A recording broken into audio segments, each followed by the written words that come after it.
Hello, everyone. Oui, allô?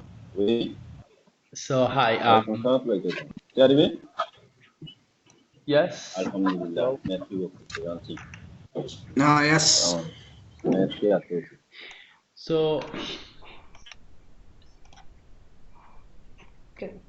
So we're going to start with our presentation on the midterm review of the International Strategic Plan, presenting the approach and the key findings and the recommendations from the midterm review that we conducted last year.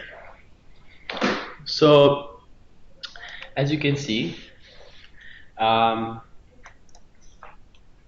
yeah. So as you can see from the first slide, the 2016-2020 International Strategic Plan is composed by 4 key areas in the TDO chain. Those key areas are the technical expertise and innovation, powerful and legitimate voice, operational capacity, transfer of our knowledge and expertise. So the way we framed the midterm review was to look at those 4 key components and map them out with different dimensions of analysis. As we know, the network has a vision for a world free from hunger, and it gives itself a strategic direction for the 2016 to 2020 period. Among the goals and targets, the key thematic areas that we looked at during the midterm review were how is the ISP being internalized against the external goals, which are very focused on tackling undernutrition, the investing in staff, research and learning, information knowledge management, fundraising, and partnership. And so we looked at those 6 dimensions as well, more in depth through different case studies and through a range of different sources. So the midterm review is also being considered right now during the current consultation for the next strategy, 2021-2025. So the midterm review findings and key recommendations are informing the conversation on how to move ahead also for the next strategic plan. So the key objectives of the midterm review we conducted in 2018 was to really look at how we internalized and operationalized the International Strategic Plan. So we looked at a wide range of dimensions. So we looked at country strategies, different type of programmatic approaches, and also how the data that we're collecting specific to the ISP is being used and collected. So the 3 key main objectives for the midterm review was to, first of all, report the progress in relation to how we are tracking and measuring different ISP indicators, and also to look at the various themes related to the theory of change. Again, through this midterm review, we also looked at how the ISP is informing project activities and country strategies, what are the linkages, and also the differences between the direction of the organization and how different missions are operationalizing it. As well, we looked at the various areas of improvement that also are informing the series of recommendations we're going to discuss today, considering the ISP since its design in 2016. So the midterm review was essentially based on a range of country level visits to have a deeper analysis on the ISP implementation, but also a broader consultation across the network. So we engaged with 6 high burden countries, as you can read: Niger, Chad, Nigeria, Mali, Burkina Faso, and Mauritania, and also with 5 non-high burden countries: Nepal, Philippines, Lebanon, Guatemala, and Cambodia. For each of these countries, a member of the UK MEAL team traveled and visited both the program staff and also field level exposure to different project sites. So in terms of the analytical framework for the midterm review, we looked at six key dimensions that we call evaluation benchmarks. And also we considered three different levels of analysis. So we're looking at the ISP from a strategic perspective, in terms of, for example, how the country strategies are being informed by the ISP, and also at the department level. We're looking at the programmatic dimension, so we're looking at how the ISP is being understood and implemented through different programmatic approaches across technical areas. And then processes, so how the ISP evidence is being collected and how the strategies are being operationalized and tracked. So from three lenses, we then decided to apply 6 evaluation benchmarks. So efficiency, mapped to the operational capacity theme in the theory of change.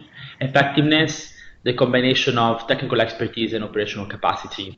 Relevancy, again, operational capacity and powerful and legitimate voice. And accountability, combination of powerful and legitimate voice, technical expertise. And then partnership. So how do we transfer knowledge and, again, powerful and legitimate voice? And then innovation, how the technical expertise links to the innovation. So the ISP strategy provides more depth in terms of how each evaluation benchmark and each dimension of the theory of change can be understood. So it would be helpful if you have any specific questions, or if you would like to know more about the ISP, to also review the ISP strategy, which sets out more in details what each sub-dimension of the theory of change consists of. So again, looking at the wide range of sources of evidence, we looked at 2 types of sources of evidence. So secondary sources, so existing data that has already been collected. So we looked at the APR data, which is informing the monitoring cycle against the ISP indicators, and it is collected with high frequency and then compiled on a yearly basis. And then we looked at a range of primary sources. So we launched the survey to which 80 people participated across a range of roles and functions in the network. As well, we sampled a group of key informants interviews in every country visits that we conducted. And then we looked at project data, looking at approximately 50% of the total budget in each mission that we engaged with. So this was important in terms of supplementing the evidence base for the ISP. And again, we also last year ran a range of sessions with different focal points across the network in Malaga to validate or review the findings.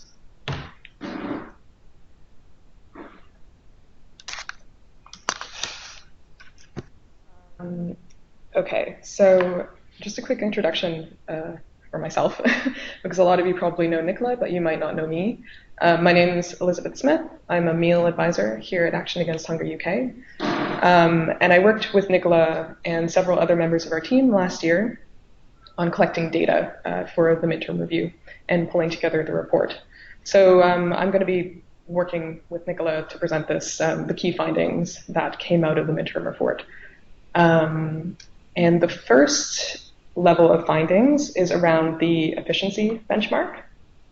And the objective of looking at this benchmark was to measure to what extent organizational processes enabled the effective rollout of the ISP, and also the use of the ISP indicators and targets at both the international and the country level as well. So just a quick summary of findings related to efficiency. At the strategic level, we found that support to country and field staff during the initial ISP rollout was generally pretty present, but it was not always very timely and not always completely comprehensive or adequate.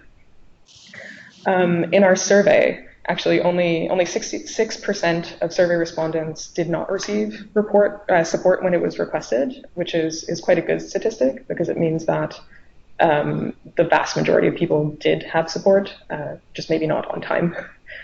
And we also found that not all ISP goals or indicators are actually being defined or consistently tracked at the strategic level. And global level reporting is difficult because we don't have a centralized reporting system or a coherent set of standards that can be applied across countries. At the program level, we found that induction into the ISP document is not systematized across countries. So the level to which project staff are made familiar with the ISP is really not consistent, and it relies pretty heavily on country-level management pushing that forward. We also found that not all countries had a dedicated capacity for ISP reporting. So in almost half of the countries that we sampled, this was conducted by program staff other than the meal focal points. And in fact, in several of the countries, there wasn't even a meal focal point available to conduct, that reporting.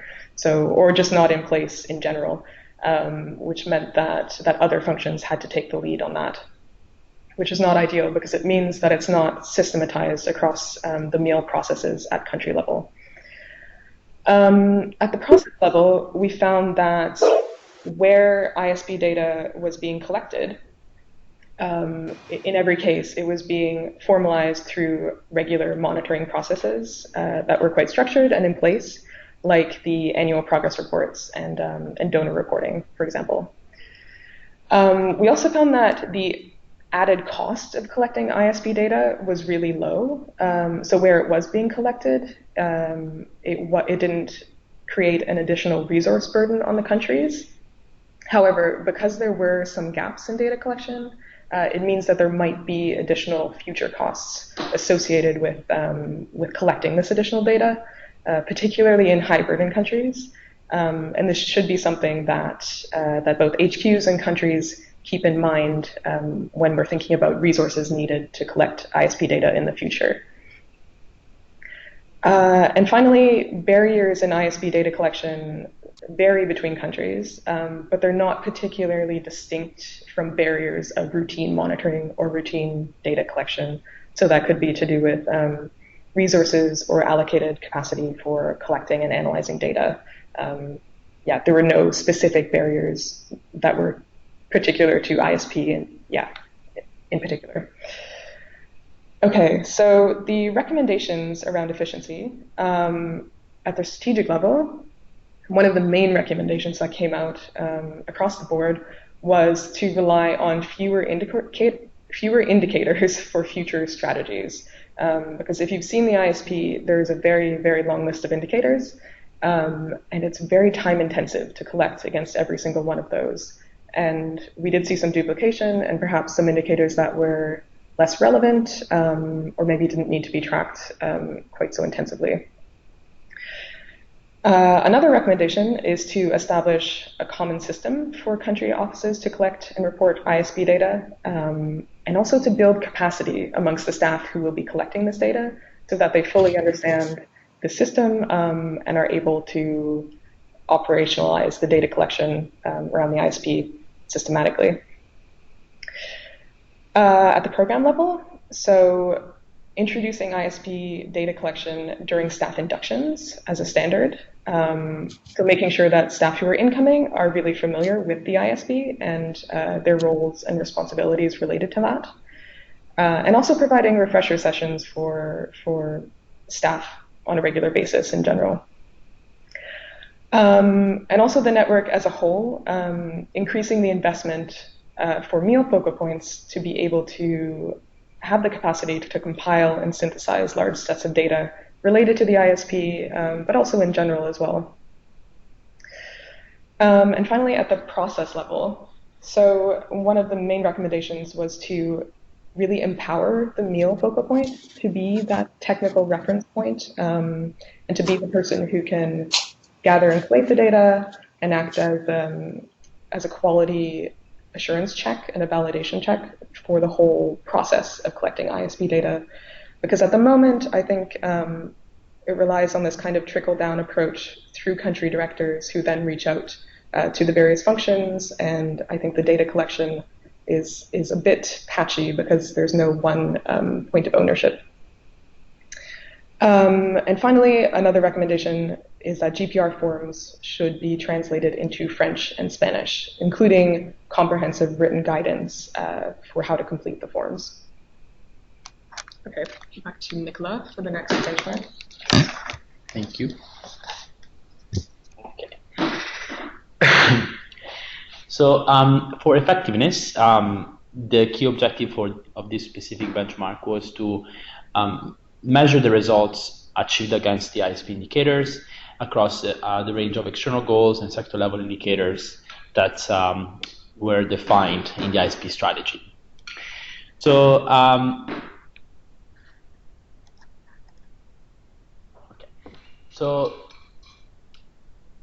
the key findings from for effectiveness at the strategic level. So in terms of how country-level strategies and how do we integrate this into a higher level decision-making process was quite compelling, because 90% of projects do generate evidence in relation to sector-level indicators, but way less for impact indicators. This is again linked to the funding approach of different country offices, where perhaps impact indicators are not required. But in terms of the amount of evidence around different sectors, it seems to be quite comprehensive. Yet, Action Against Hunger led systematic evaluation and not longitudinal. So we understand that even though there is a lot of data being collected, this data tends to be most of the times collected just once from the respondents. And especially for the impact indicators, there is not much evidence on the respondents being tracked more than once, and so this is more of a gap area. Again, Action Against Hunger really thrives in measuring the successes of treatment. So when we look at hunger from a treatment perspective, there is a lot of evaluation evidence. But when we look at the more complex aspect of hunger, mainly the underlying causes and the structural causes, and to what extent the projects that we implement are able to really tackle the underlying causes, there is much less evaluation evidence around that, which is another key gap that was identified. At the program level, we looked at a range of approaches and methodologies that are being implemented specific to the ISP areas. And there seems to be quite a lot of innovative and interesting assessment methodologies being implemented across the network. So one prime example is the Link NCA. But yet, even though these methodologies are being implemented in specific contexts, there is not much of an uptake of these methodologies in relationship to project design and how do we link specific dimensions of costs and inputs management with results.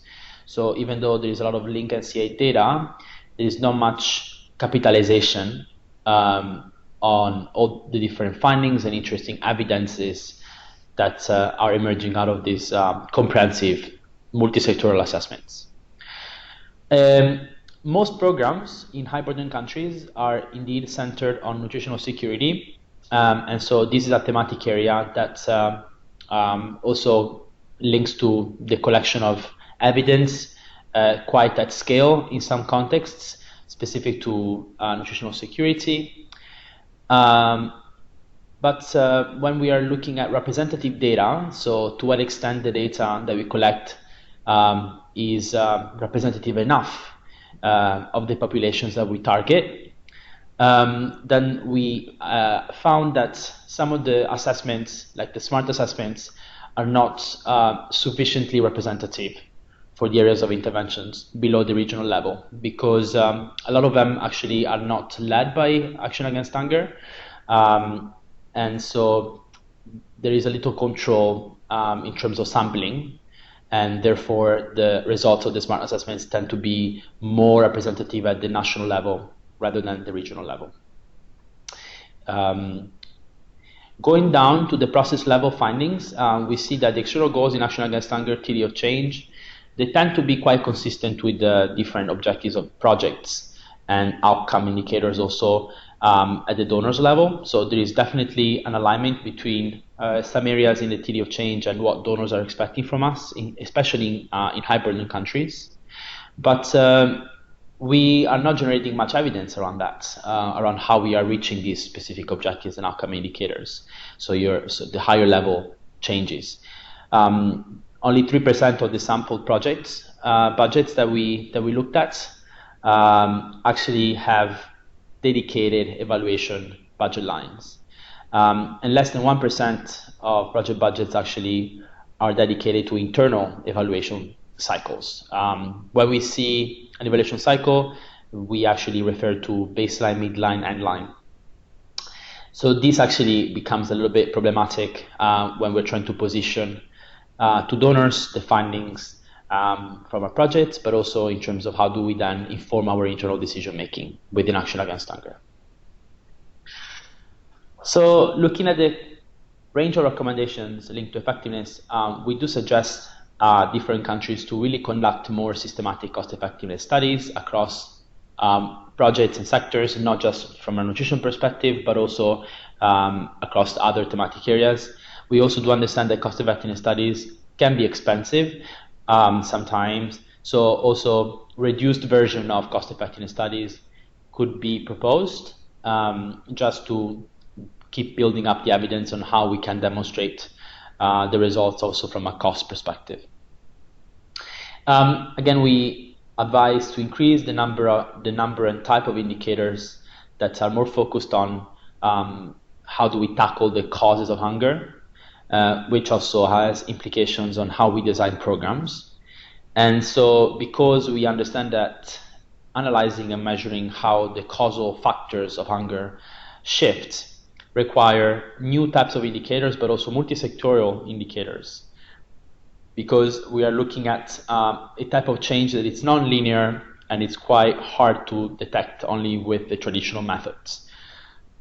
At the program level, we advise countries to really negotiate with donors very frankly about the amount of resources that is required to conduct causal analysis, and also how to track the evolutions of different causal determinants.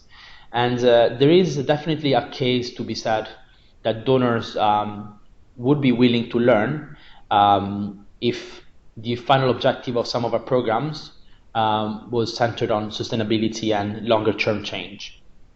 So again, when we are designing programs, we do suggest to mainstream a theory of change approach so that we really explicitly link the causes and effects along a causal pathway with specific reference to how do we tackle the root causes of hunger instead of just pure treatment. In terms of coming up with other alternatives that could be useful to produce representative data, we suggest to explore mini-smart type of assessments or adaptations of different types of tools that we're already using to really be able to tell a story and to speak evidence on the local area of interventions in which we implement most of our programs instead of just relying on national data.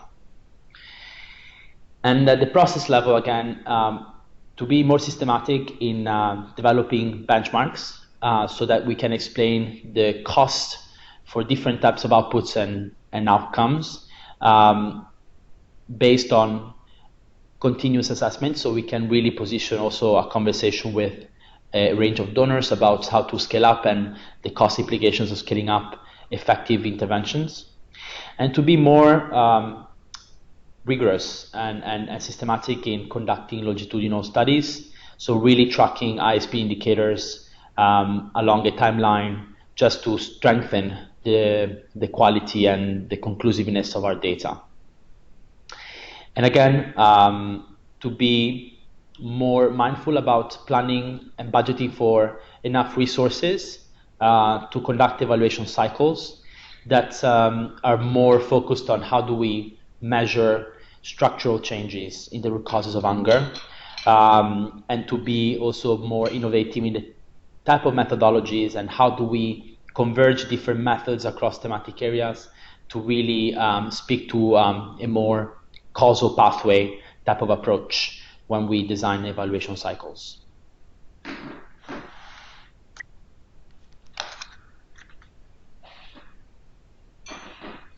Right. So for the third benchmark that we looked at, which was relevance, it was really about looking at how the ISP actually informs program design at the country level, and also how it informs country level strategies and approaches.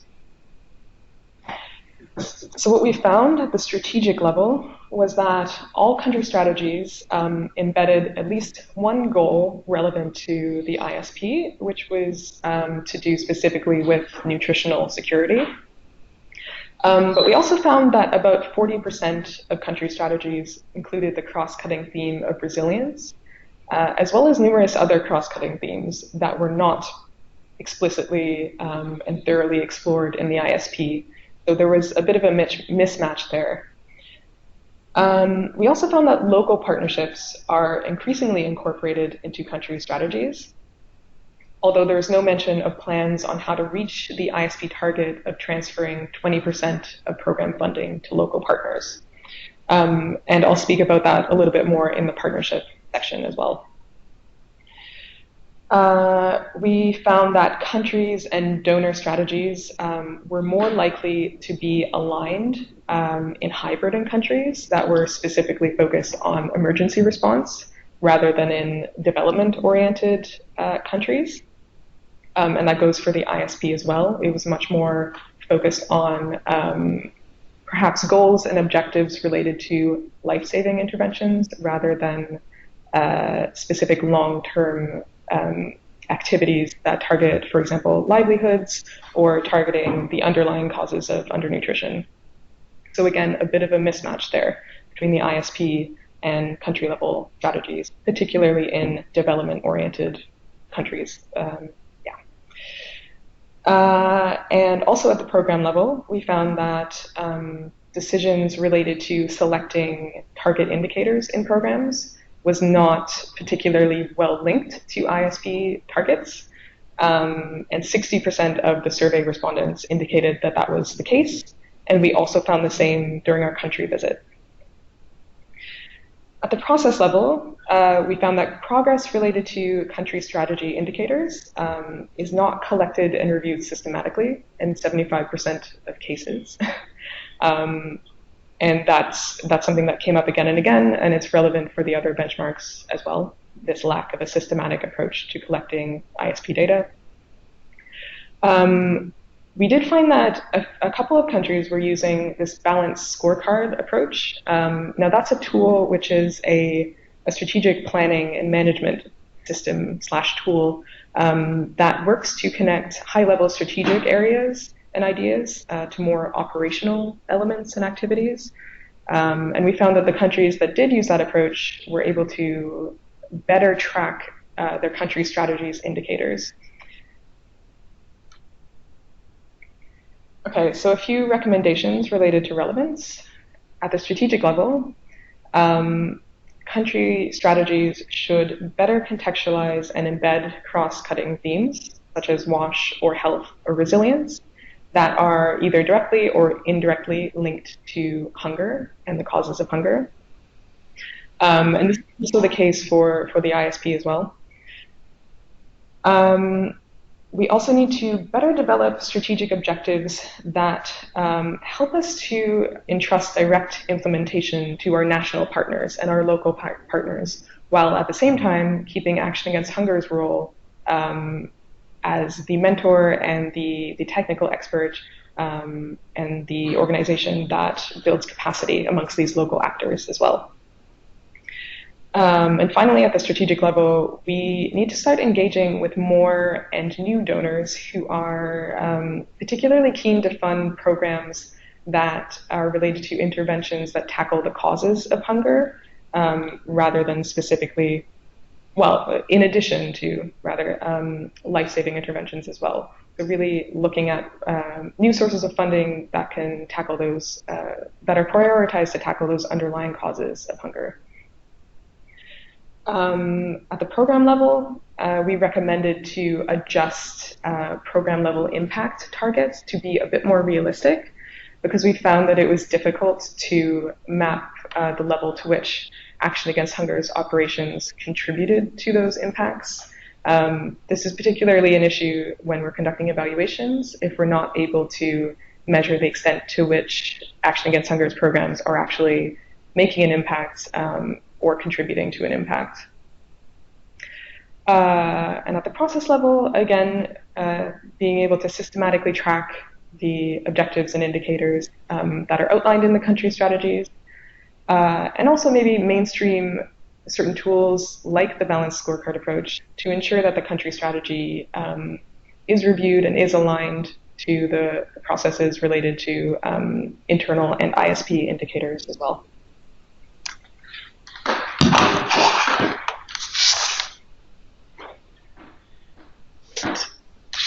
So again, when we're looking at accountability, we're looking at accountability from different angles. So accountability for this specific study had the objective to identify how the voice of all different types of stakeholders, both the staff of Action Against Hunger and also the target population, is included when discussing contextual needs and different areas of change that are included in the International Strategic Plan.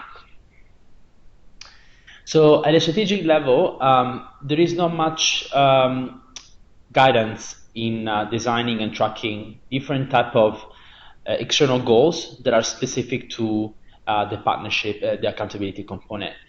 And so this slowed down a little bit the ISP rollout in some countries. So only a minority, though, perceived the ISP to be complex, to be a complex document. So the issue here is not very much about the complexity, but more how do we operationalize and how do we provide the guidance, and how limited this guidance was reported in relationship to the specific external goals indicator. So going down in terms of how we interpret accountability when we engage in programs, most programs, over 80%, they do establish accountability lines with national, local governments, donors, and other NGOs in terms of sharing relevant evidence, which in some cases also include ISP data. But when we're looking at how we share information with project participants, very few accountability mechanisms are intended for that purpose. In fact, only 10% of the sample programs consult project participants in terms of sharing ISP findings on with some consistency. And again, programs that tend to rely on pre-existing formats or templates of needs assessments. So 54% of the sample reported ad hoc needs assessment. And so this is usually done to meet the tight timelines for proposal submission. So the needs assessment, they tend to be a little bit rushed in some occasions because of timeline and compliance pressures. Looking at the process level for accountability, the team involved in the midterm review identified a wide range of types and processes that are put in place to engage with stakeholders and to promote accountability to project participants. And in fact, 10 modalities overall were identified. But there needs to be more guidance, and there seems to be also quite a lot of willingness from the field staff to include inclusive governance indicators. So how do we engage and how do we track the way we interface with local institutions and also very much from an operational perspective. So what are the key indicators and methodologies that could help us to improve the inclusive governance approach within Action Against Hunger? So as we're looking at different types of recommendations, we would suggest that we see that there is a benefit to have more in-depth and inclusive country-level consultations throughout the ISP design and also rollout phase. The document can be made more user-friendly in terms of how do we streamline the number of indicators and how do we avoid excessive data collection in country without actually looking at the use of data for the priorities of the context in which we operate. And again, also having more consistency between global HQ and national strategies can really help in terms of track relevant areas of change without creating multiple layers of reporting, which also does create a pressure in terms of workload. So stakeholders across the network should be more sensitized on the ISP, but especially on how different types of evidences can be used at multiple levels. So instead of just looking at global reporting and collating data for different HQ needs, very much looking at how every level of staff can really use and make sense of the data for different types of purposes beyond reporting. At the program level, ISP evidence is being collected, as was discussed before, but it could be shared more widely with project participants and with project stakeholders. In terms of really engaging a reflection with the different groups of people that we include in our programs, instead of just looking at sharing data upwards. And we also emphasize that all programs should apply a complaints and a feedback mechanism. As some of you might know, the core humanitarian standards are today the reference criteria that we're using when we are describing accountability. So there's definitely a lot of work going into this direction and how we really strengthen complaints and feedback mechanisms beyond just putting them in place. So again, we also encourage to have more guidelines and examples of robust needs assessment that are not just looking at compliance requirement, but also looking at the larger and more complex strategic priorities, and how do we also increase the quality of these assessments when they are conducted to inform different areas of our programs. And at the process level, we definitely see that digitizing data does encourage and does facilitate accountability, because it also allows for a much quicker response, thanks to accelerated data flows, especially if related to complaints and feedback mechanism. And also really looking at how do we create and design activities that are generating demand for accountability mechanisms and for accountability processes, and not just in terms of developing mechanisms, but also very much how do we engage with target populations, making sure they can feel comfortable and they can use these mechanisms in the most useful way, also for their needs and their sociocultural aspects, and that to be included in 100% of the projects.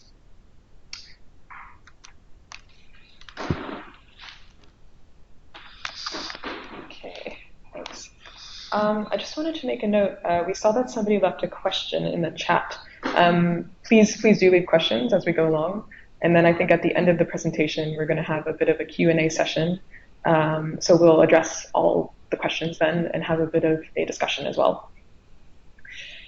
Okay, so for the fifth benchmark, it's on partnership. And the idea with this was to identify what kind of types of partnerships that we have currently and how these different types of partnerships enable us to work with our local partners effectively and also deepen our relationships with our local partners. So some of the main findings at the strategic level was that partnership is outlined as a strategic objective in many of the country strategies that we sampled. So about almost 80% actually.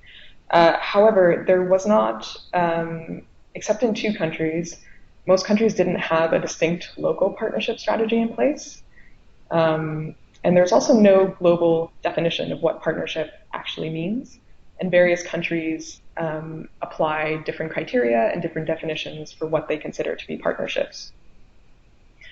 What we did find, which was positive, was that collaboration and integration of activities was really strong with the government and with local services, particularly the local health services. And that was reported across all countries. However, at the program level, we found that less than 10% of the program funds are currently being transferred to our local partners.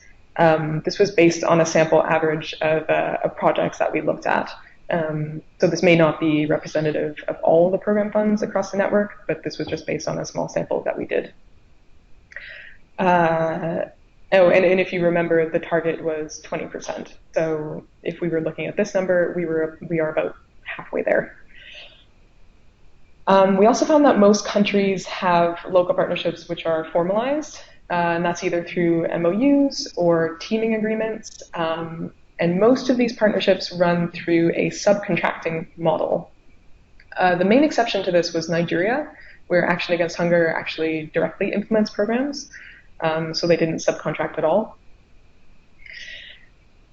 And then at the process level, we found that all of the countries that we sampled and that we visited participated in either formal or informal coordination platforms. However, the decision to engage with these platforms was not based on evidence or analysis of how useful engagement in these platforms would be and what kind of benefits would emerge from engaging with different actors.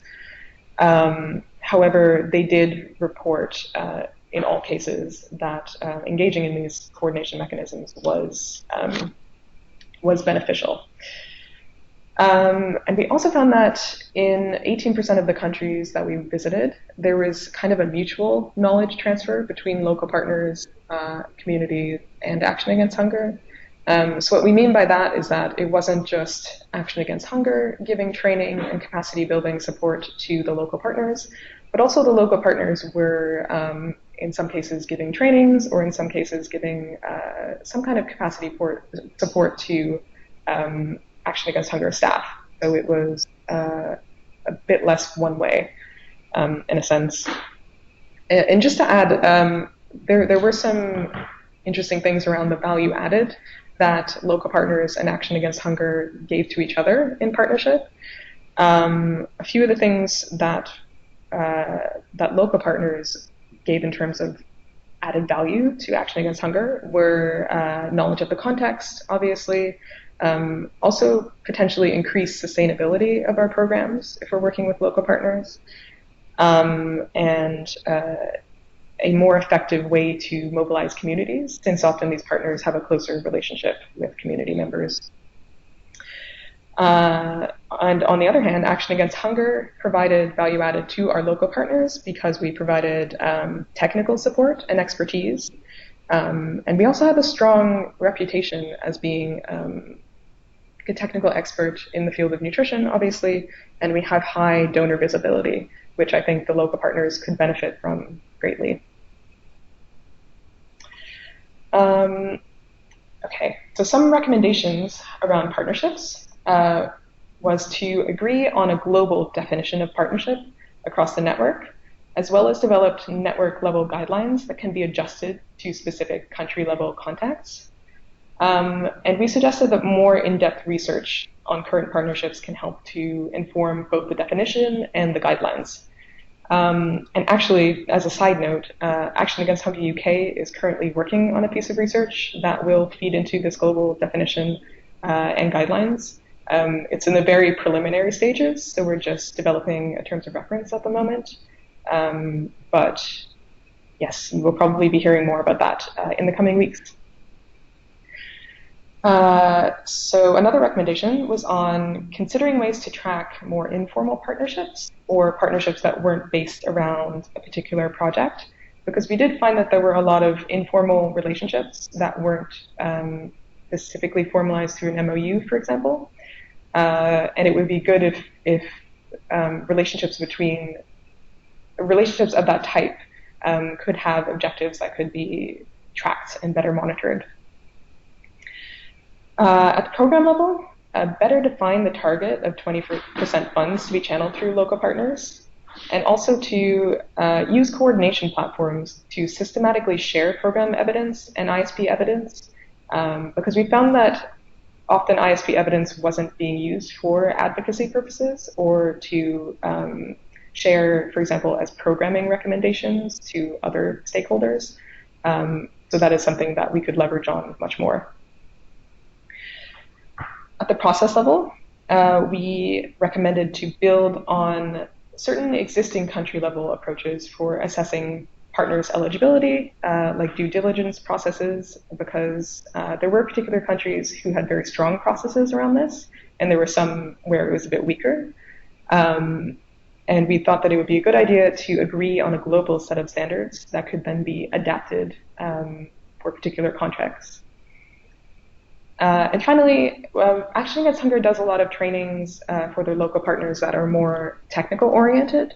And we also recommended to conduct trainings on things such as compliance for local partners that would increase their capacity to manage complex grants.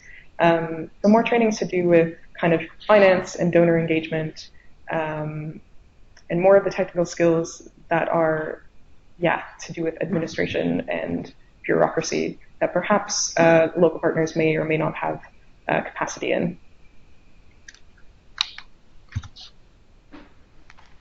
Great. So we're moving on to our last benchmark of the midterm review, which is innovation. That is looking at different types of examples of innovation, both in terms of use of research in program and learnings from the ISP data collection approaches. So at a strategic level, we do understand, especially this was after the consultation we had in Malaga last year, that innovation means more than just digital technology. And there seems to be a strong consensus in kind of defining innovation also by looking at how we integrate research into programs and also how research affects a range of results area.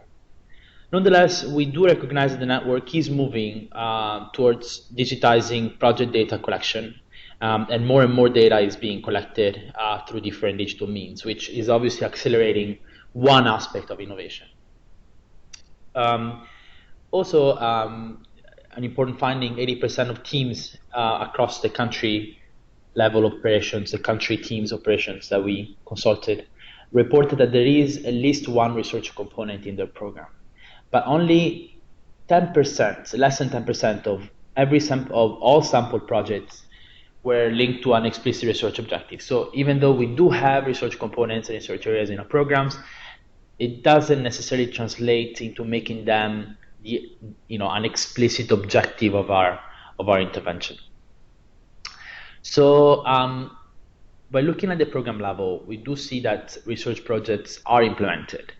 But only in 30% of cases, the actual programmatic decisions are informed by research projects. So it's clearly an interesting element for us to keep in mind, and how we then make this specific analysis also by looking at different type of integration between the research and the programmatic side. From a GIS perspective, we see that there is capacity across the network, but is uneven. Only 50% of countries reported a skill in this area. So mapping data for us is becoming increasingly important, not just in terms of mapping how different respondents or project activities are being located, but also for more complex analysis like predictive patterns. And also how do we engage in data collections that are longitudinal and consistent. Only 15% of countries have or embed surveillance mapping since the design of the strategy. So this is another gap area in terms of how to identify strategies to increase this. And at the process level, 73% of countries, even though there is definitely a push for digitizing data collection, there is still a lot of data that is being collected in paper form. So we have over 73% of different country operations reporting this specific approach in collecting data. And the reasons for that was reported during the analysis is lack of institutional capacity and financial resources. So, okay, good. But there are different types of barriers that in the report are presented in relationship to how do we increase the digitization or the digital agenda in action against hunger.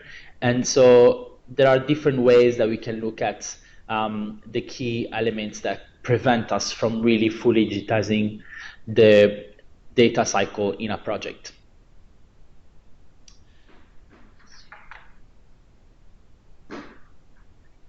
Yes.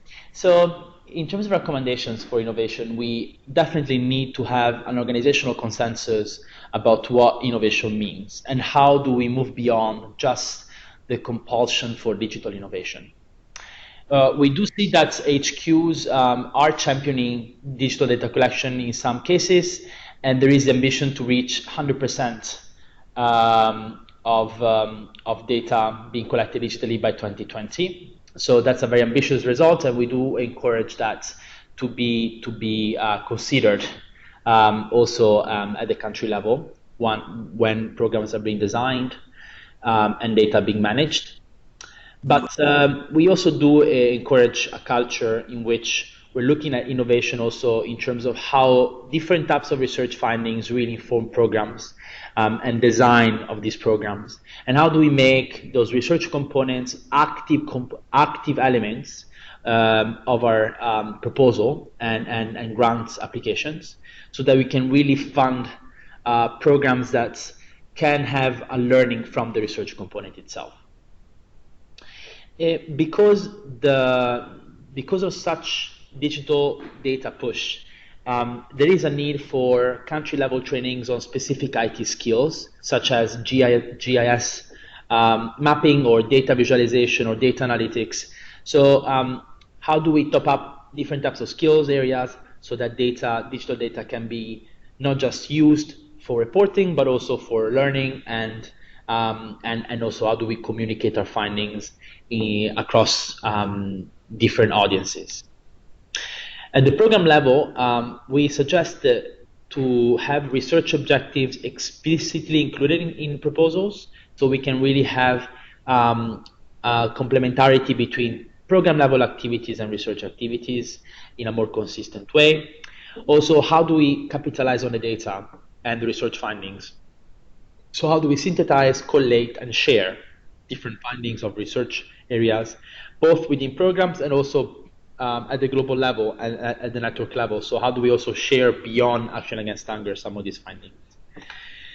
Importantly, we do see that there is definitely an element of how do we also build local capacity at the government level and at the local partner level, so that data and these type of innovations are able to can percolate down at different levels of the implementation cycle, so that it doesn't just stay within action against hunger. So how do we build local capacity in a broader sense beyond field level operations within action against hunger? And at the process level, in terms of how do we reach this 100% goal of digital data collection, we see that there is a need to incorporate costs for tablets, smartphones, and other type of program costs specific to technology, and how do we then also use these technologies in a more meaningful way. So areas of capacity building and skills building as well.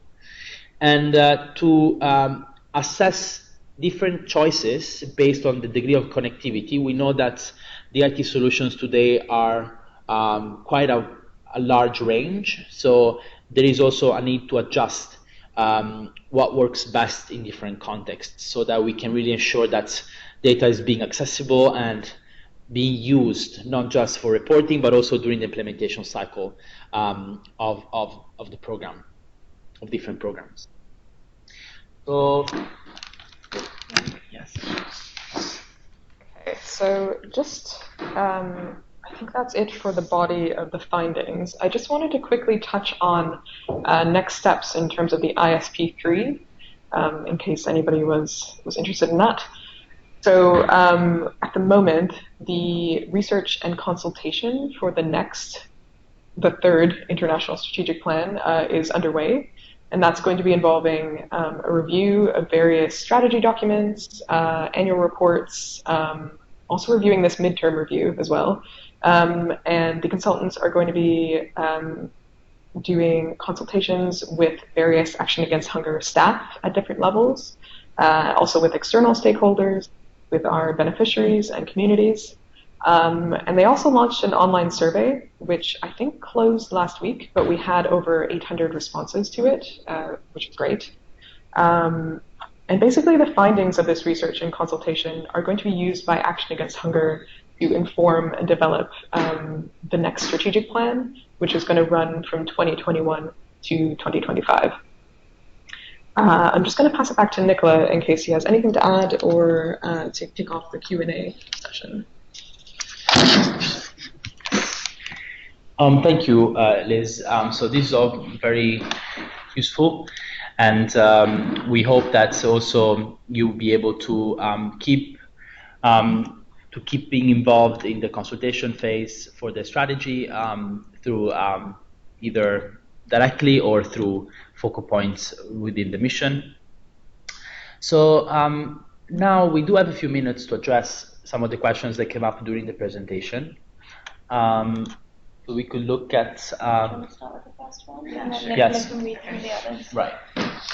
So the first question was around what new donors we were talking about when we were speaking about engaging new donors. I don't think it went into very much detail in the actual report about who these new donors might be, but as I understood it, I think it was half about engaging with different governments that we haven't engaged with previously. For example, our new, well, it's not new, but the HQ in Germany has been doing really great work engaging with the German government, and that's a relevantly new funding stream. And actually, there's an article in the Learning Review, which will be coming out next week, that you can read about the German government and the German office's engagement with them to increase resources for the network. So that's one aspect of it, engaging with new kind of government donors and institutionalized donors. But also one example that sprung to mind for me was engagement with private sector and private donors specifically. Because during our visit to Guatemala, a lot of the funding that they receive is from private sector actors or from private donors, and they do a lot of development work as opposed to emergency-related response. So that was something that really stood out in terms of potential new funding streams for me. So there's another interesting question, important question. About, well, more of observations on whether trainings is the way, and trainings are not the only way to engage with partnership and capacity building. In fact, when we look at, when we define capacity building, we definitely need to include more kind of operational aspects. So how do we work together within the implementation cycle so that it's not just, a one-off type of interaction, but very much building on specific intervention models, by capitalizing on the strengths and also by addressing some of the areas of improvement at the local partnership level as well. So we do really encourage to explore capacity building from a partnership perspective also as we implement programs and not just as trainings. Yes, totally agree. And also, we didn't get into detail about it, but we did include in the actual report more details on how that capacity building and support does work. And it wasn't just trainings that were going on. It was also kind of on-the-job support and mentoring, job sharing. Yeah, it was a lot more, I think, like operational support, so accompaniment, like Action Against Hunger staff working with local staff on the ground to help them build their skills in that kind of context, as opposed to like a classroom-based workshop. Yeah. I think a couple of questions about digital data. I mean, one question, and how do we move forward with different findings from the ISP? So right now, we hope that some of you did manage to share inputs during the consultation process for the new ISP strategy. Really, the action plan here is how do we, as we approach a new strategy, how do we develop new operational structures or learn from this cycle, from this strategy to improve the operational structures in terms of internal reporting, and how do we also create spaces for sharing and learning in a more efficient way. So I think in terms of how do we move forward, this piece of work will be very much also how do we implement the new strategy. At this stage, we're really much more at the design phase of what the strategy is going to be all about. And so engaging in consultation and making sure that your voice is heard is really critical. And as we move forward to the next cycle, we'll try to capitalize on these learnings so we can support the network in creating better operational structures for reporting and for learning. There is just a couple of, just to close our Q&A session, there are a couple of questions around digital data and how that's, in a way, sometimes there is a requirement of collecting paper-based information as well, both because there might be some national requirements or donors requirements. So obviously, when those requirements are in place, and it might be in specific contexts and not everywhere, then obviously it's really hard not to meet the requirements. But I think moving forward, also the conversation with different national actors and with donors about the importance of creating efficiencies and preferring digital strategies instead of paper-based strategies is maybe more an advocacy element, or how do we engage with different requirements, and and who is setting the requirements as well, if we have access to these conversations.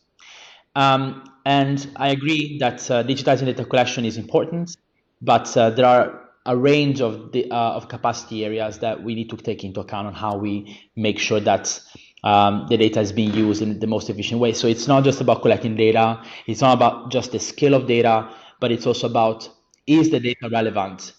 Is the data being collected at the right time? And do we have enough capacities in country or within the network to make the best use of it?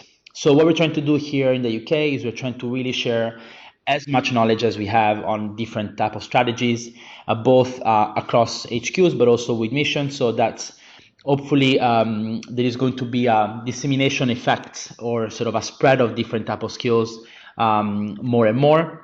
And so that missions can really be more autonomous and more independent in making the best use of the data that is more rapid and also more compelling and relevant to different types of areas of change that we are measuring.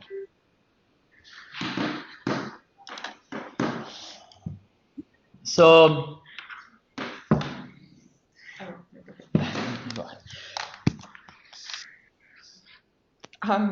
so just to conclude, we can see that the organization is committed to the ISP. There's a lot of evidence that key indicators are being tracked in our program, not all of the indicators, and ISP areas of change are included in our strategies.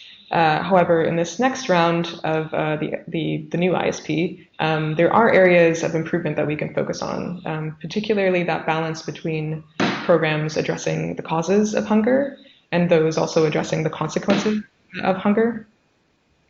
And also additional work is needed in a number of other areas. For example, the way we hold ourselves accountable to project participants, and also how we develop long-term sustainable local partnerships as well. Does anybody else have any other questions before we wrap up?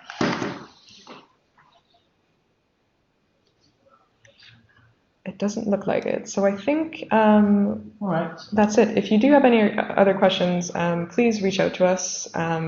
we'll be happy to speak to you about anything, any questions about this report or the ISP3 process as well. Yes, we can share this presentation. NHF. Thank you. Thank you. Thank you very much for joining. Thank you very much.